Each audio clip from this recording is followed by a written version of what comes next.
Hello there, my name is Salim Javed. I'm an assistant professor at the Faculty of Mass Communication and Media Technology at SGT University.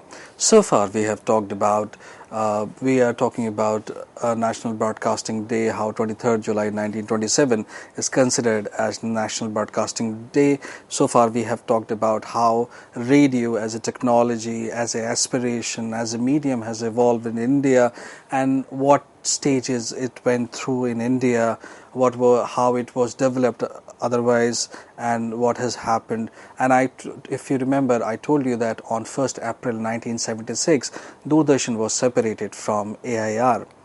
Now let's talk about how television started in India. The first ever television transmission took place on 15th September 1959 from Akashvani Bhavan here in New Delhi. Now imagine this, that when there were more than 2 crore television sets by the end of 1948 in USA, we, almost after 11 years after that, we were experimenting with television for the first time in India. The General Conference of UNESCO, which was hosted by India in New Delhi, granted $20,000 to Indian government to set up a television station as a pilot project. The objective, behind establishing the television studio was a pilot project, and the purpose of that pilot project was to study the use of television as a medium of education, rural upliftment, and community development. Philips India also offered transmitters to Indian government at a reduced price. The US government also gave some equipments to establish a television station in India.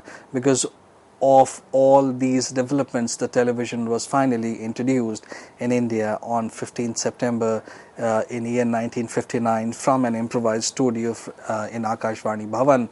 And this gave great relief to academicians, politicians, educationists, because they were demanding for television for immediately after the independence. So initially programs of 20 minutes duration were beamed for an improvised studio in Delhi twice a week. These programs were based on family planning, education, health, and agriculture. Here one must remember that this experiment of television broadcasting was helping, it was happening only after 11 years of our independence. So our priorities were different. Our priority was family planning, education, health, and agriculture. So we can say that we were more societal centric or societal development centric rather than entertainment centric. So the audience were the members of 180 teleclubs who were provided free television sets for community watching by UNESCO. 2 years later, after the completion of the pilot project, UNESCO conducted a survey to know the impact of these teleclubs and the programs on people. As finally the report came out, and so the UNESCO recommended the government to use this powerful medium for community development. So when we're talking about National Broadcasting Day, on this National Broadcasting Day, we are talking about how broadcasting per se has helped us, a nation, grow and march forward towards development. Now, in year 1961, the second step was launched, which was of school TV, and on August 1965, entertainment programs were introduced on Indian television. Now, you must have heard about Krishi Darshan. So the Indian Agricultural Research Institute and the Delhi administration started a program for the rural masses and the member of the teleclubs, and it was known as Krishi Darshan, which was started on 26 January 1967. The motive behind the introduction of this rural program, Krishi Darshan, was to educate the farmers about the latest technology innovation in the field of agriculture. By year 1970, the duration of this program was increased to 3 years. Now, the Bombay Center was opened in the year 1972. In the following year, Television Center began, operating in Srinagar, Amritsar, and Pune also. So by 1972 we have these places. By 1975, Calcutta, Madras and Lucknow were put on the television map of India. And from January 1st, 1976, commercials were in existence on all centers. The same year, television and radio were separated, and this is how Doordarshan came into being. Now, Doordarshan or Akashvani, all Doordarshan and Akashvani, these both are public broadcasters. I'll talk about public broadcasters and private broadcasters immediately once I am done with television. TV and radio became an independent media unit under the Ministry of Information and Broadcast. And by year 1973, Dr. Vikram Sarabhai had given an idea of educating and entertaining people, Indian people, through satellite. The momentum developed in the form of teaching people through television education, and the result was satellite instruction television experiment, which is called SITE. Now, after this major development, after SITE, one of the upcoming development changed the very nature of television as we know it today in India. It was the most important, the biggest event so far, till 1959 to 1982. It was one of the biggest event. It was called Asiad Games, which took place in year 1982. This event, shaped not only the demographics of television viewership in India, but also the technology related to television in our country. It was this Asiad phase in which all the state capitals and important cities were provided with the low power transmitters. It proved to be an opportunity for Doordarshan and its technicians to learn the latest technology in India and from abroad also, from not only broadcasters, because they came here in India to train our broadcasters, but technicians also came from abroad and trained technicians of Doordarshan. Foreign commentators were invited to train our commentators in live sports coverage from countries like England and Germany. The successful handling of the event by Doordarshan professionals was widely appreciated. Around 50,000 television sets were imported at that point of time, which reached to the number of 1 lakh within a year. Now, it was on 15th August 1982, Asiad Game that I am talking about, when the national program for the whole of India started. DD took to color transmission on the same day. The Asiad Games were, effectively covered through color transmission on the national channel. Daily telecasts, mostly in color, with 41 transmitters. 41 transmitters of then DD network. Now, successful handling of the job by DD professionals was widely appreciated. Doordarshan also assisted dozens of organizations of Asia Pacific Broadcasting Union and Arab State Broadcasting Union to prepare their own dispatch over Intelsat. Now, after 1982, something amazing happened in year 1984. Very interesting development took place. The first ever sponsored serial Hum Log went on air in July 1984 with the objective of promoting women welfare, family planning and enforcing positive social values. The program gained tremendous popularity and made headway for another serials. The next popular serial was Bunyad, which was followed by other many successful television soap operas like Ye Jo Hai Zindagi, Idhar Udhar, Rajni, Ramayan came, and then Mahabharat came, Alif Laila, Vikram Betal, Bharati Khoj, Tamas, Captain Vyom, and many programs started coming up. This is in fact considered as the golden age of Indian television, of Doordarshan. And if I look back all these programs today, I wonder that if we were making such wonderful programs at that point of time, what has gone wrong? Why we have not upgraded ourselves? Like if you look at Captain Vyom, you won't believe that we were making Star Wars in late 80s and early 90s. We should have made a lot of other things, wonderful things by now. But anyway, let bygone be bygone. So it was the beginning of golden age for Doordarshan. Now, in fact, just this lockdown thing, during the lockdown when Ramayana was retelecasted, it broke all the previous records of TRP in Indian television history. The new programs of sentimental, soap and high dramatic series named as soap opera drove the growth of telecast after mid-1980s. Indian soap operas took their inspiration from Mexican TV, which had achieved great success with its soap opera. Hum Log was sponsored by Foods Maggie, and in fact, after Hum Log and as the advertisement of Maggie started coming, the sale of Maggie increased enormously, especially in urban India. Now think of any wonderful program, uh, be that radio or television. Think of anything like today when you listen to FM Gold, or when I was young and I was watching Doordarshan, I was learning a great deal from these public broadcasters. So you have AIR, Akashvani, as service broadcaster in terms of audio. You have Doordarshan in terms of public broadcaster. Now CEC is also a public broadcaster. So all these are public broadcasters. If I talk about television, it was going wonderful in 90s, and wonderful programs of high quality.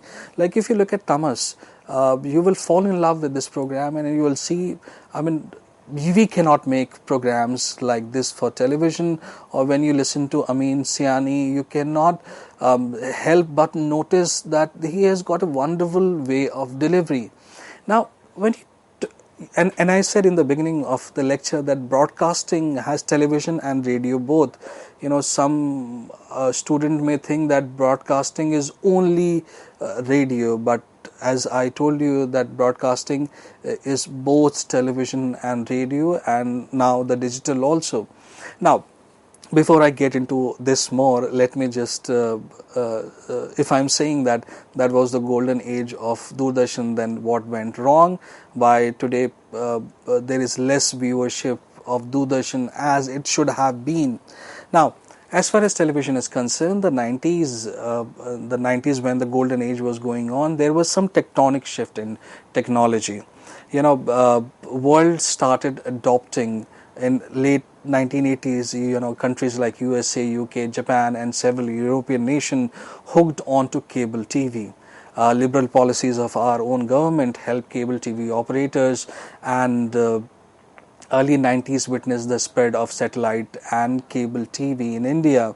In year 1991, which was a lot of foreign companies started coming in India, and cable TV revolution started, and it directly affected Doordarshan. Now, till here, till I would say mid 90s, or in fact late 90s also, I remember that. Till here, Doordarshan enjoyed the monopoly as far as the content and size of the audience is concerned. The things were about to change for Doordarshan, and for that matter, it affected, in fact, Akashvani also, because the DAB technology also came in 1990s. Now, to meet and keep up with the rising competition with different cable channels, a series of new channels were also introduced by Doordarshan, but it was fierce competition that was the major reason for the downfall of Doordarshan in coming future. And there was another thing, where Doordarshan distanced itself from quality programs, and unfortunately the unworthy rationing of the things also. Now, and charging more from those programs also, which were bringing profit for, in terms of viewership for Doordarshan. Technically, all these things were the last straw on the camel's back. Now, when I was talking about that when you have such a golden age, when you have faults at place, then what is happening with, what is the condition of public broadcasting at this point of time? So as I said that AIR and Doordarshan are two the most important public service broadcasters, and believe it or not, when you want to listen to a news, a complete news and a right news, you trust public broadcasters. You would say some, even when I was teaching in my class, one of the students says, "Sir, if they are the major public broadcasters, then why they are coming on second broadcasting platforms?" Now, what is second broadcasting platform? Platforms like Facebook Live, Twitter, Instagram, podcast, community radio is different. Community radio and all these things. Now they first understand that when radio came, and for that matter television came, both these mediums had their own strengths. Now, if when newspaper came, it was a revolution. When radio came, it was a revolution. When television came, it was a revolution. And now you and I are witnessing internet revolution. Now, there is something called viewing by appointment or listening by appointment. Now, what does it mean? It means that if this program right now that I am speaking and you are watching right now, if I tell you that this program will come on Sunday at 8 p.m. Now, if you do not see this program on Sunday on 8 p.m., so chances are that you will not see this program ever again. But internet, especially when you have streaming services, OTT, digital platforms, when you have services like these, now it is not viewing or listening by appointment. Whenever you want, you can look for this lecture and you can listen to this lecture at any point of time. Now, earlier, this was not the case. Now, when you talk about, so this leads to, if I can say, that anybody who is on social media is a broadcaster. And if I say this, then it will not be wrong. It will not be wrong. Because what you send me, I can see it at any point of time, and it is available. You can send it to one-to-many. That was the purpose of broadcasting by definition, which comes from agriculture. The purpose is one-to-many. Now, your content is going from one-to-many. Now, imagine that someone wants, now there is no need to start a television station. Now, I give you an example that TVF is a wonderful independent company which makes wonderful programs, and you must have seen some wonderful programs of TVF.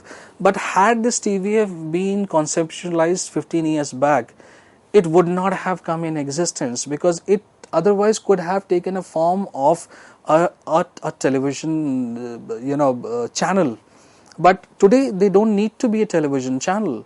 They are independent company. They post one video and the viewership of that one video is in million. Now then who wants to start a new television channel? So when you talk about broadcasting in modern sense has changed a lot.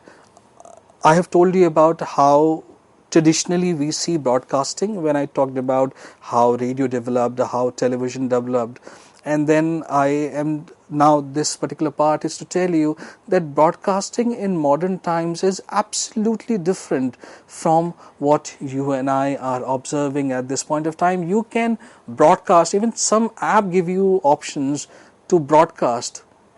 Now suppose you have got internet. Now this is an internet based revolution. Now you are not sticking to television anymore. You are sticking to your phone. You are watching everything on your phone. If you are in your home, you have got time, so you are sticking to television. Even the television has got smarter now. Now when you have internet in television, now you have video on demand very easily. Earlier, I remember around 2000 VOD was a huge concept, but today everything is VOD right now at this point of time. Now, so when it comes to AIR and Doordarshan, they have with the changing times, they have also updated themselves. They are on OTT platform also. Doordarshan is on OTT platform, by the way, if many of you do not know that. So if I talk about AIR, right now they have got 662 transmitters, 467 broadcasting centers, 23 languages they are broadcasting, 76 dialects they are taking care of. They have 127 digital studios. They have 127 digital studio transmitters link, and the reach is of AIR signal is 92% of our country, and the penetration as far as population is concerned is 99.20%. Tell me a medium which has got 99.20 penetration of our population. Now it reaches about 150 countries through through medium and shortwave. If I talk about Doordarshan, over the years Doordarshan has grown into a network operating 34 satellite channels, beside providing free to air DTH services, having 104 in its booking. Indeed, the single studio from its small department home in All India Radio has grown into 66 studio centers all over the countries, including 17 major studio centers at state capitals and 49 other studio centers located in various cities. Now, you have this that's the scale of public broadcasters we have in India. They have shaped the conscience of our nation. They have given us wonderful news, sad news, but in a very subtle way. That is the look. You have this public broadcasters and private broadcasters on the other hand. The only difference, if somebody asks me the difference between a public broadcaster and private broadcaster, it's of authenticity. If anything is coming from public broadcasters, it will be true. And the entire, that area of fake news and everything is not from, public broadcasters. When you talk about this, it is basically in the private broadcaster domain. That is the difference. And it all started on 23rd July 1927, which we observe as National Broadcasting Day. Thank you very much. Take care.